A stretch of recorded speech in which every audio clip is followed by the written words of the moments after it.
Arknights Endfield.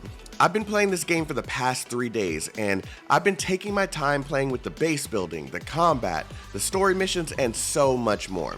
In this video, I'll be sharing everything I liked and disliked about the game. However, this won't be a full review because I don't understand Chinese, and I'd like to give them as much time as possible to improve the game, while also providing a little bit of feedback from a global player's perspective. After watching this video, please let me know what you think in the comment section below. Let's get it poppin'. After over a year since their initial announcement of Arknights Endfield, Hypergryph has launched a Chinese exclusive tech test which serves as our first real look into the game. I've been spending hours upon hours on this game and stopped counting at around 25 hours and enjoyed every single moment of the experience.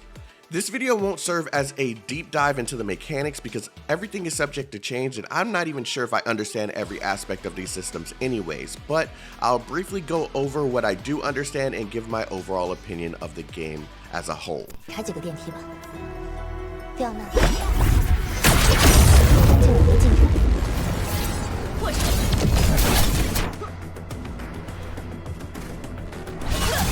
Let's kick this off by talking about combat and character progression.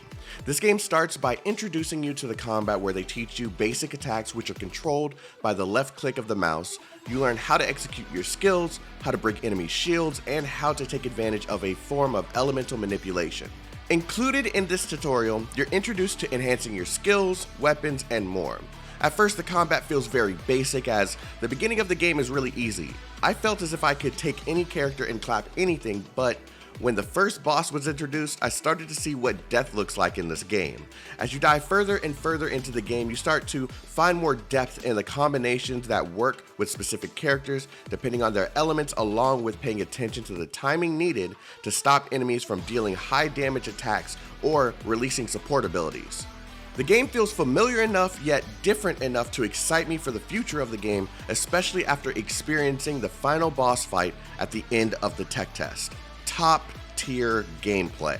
The character progression requires farming for specific materials as expected, but there's one aspect of this that caught my attention. This game has replaced the generic artifact-like system which forces players to farm one area over and over for specific stats. In this game, all of the armor stats that I've discovered are static, which means that if I farm for a specific gear piece and I receive 2 of that same chest piece, they will have the same stats. Arknights Endfield appears to focus on gear sets, and all of the gear that I've seen is not only found in the world, it's also craftable from your base after you acquire them. You'll craft them using materials that are found in the world and can be crafted from your base itself. The base is the most experimental aspect of the test because there's literally no restrictions beyond the size of your base, which is expanded as you progress through the game and level up your base. I spent the most time trying to find a way to optimize the base in a way that will provide all of the things that I need to move forward in the main content. You'll also be expanding power lines throughout the different zones to not only build other locations up, but to loot the materials of each zone. You can place healing spots all over the world and zip lines for ease of travel once the power lines have been set up. Part of the core mechanics for exploration and expansion within the game include the base to be properly built, as it's the foundation to continuous growth as new items are found and need to be farmed. So, what are my overall thoughts on the game so far? I think Hypergryph has found the secret sauce to another masterpiece. The reason why is because it's not overwhelming in terms of the world that they've built. The world consists of many large zones instead of an open world to explore. Doing this means that they can create many different zones, each with their own secrets as the game continues to expand further.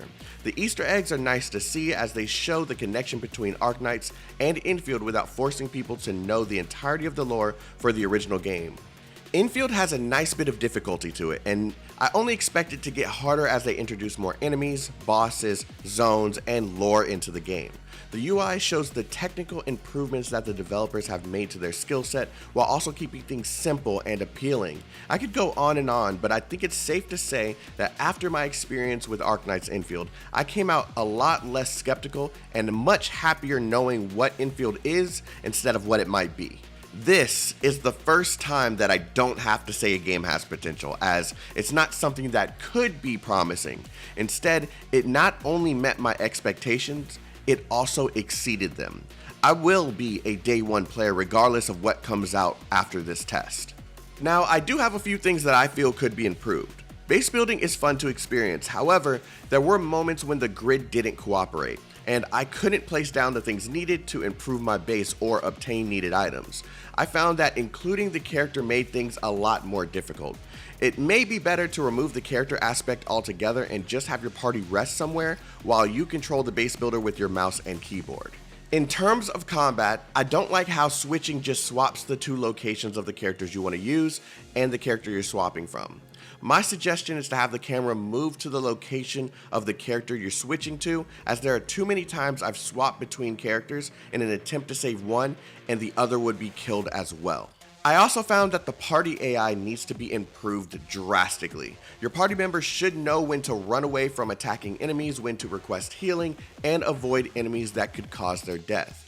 The rest of my complaints are visual pertaining to the character's expressions and such, but I'm sure they're aware of those issues, so I won't complain too much about them. These are literally the only complaints that I had during the entire test. I love the difficulty, I love the combat, I love the base building, I love this game, and I'm going to be incredibly sad once the beta is over and I no longer have any ability to play it. I really can't wait for more Arknights Endfield as it comes closer to a possible global test and its eventual release. So, what did you think of Arknights Endfield after all the footage that has been released over the past couple of days? Let me know your thoughts on the game so far and why you feel that way in the comment section below. Have a wonderful day, stay healthy, stay safe, and stay chaotic. Peace out, everyone.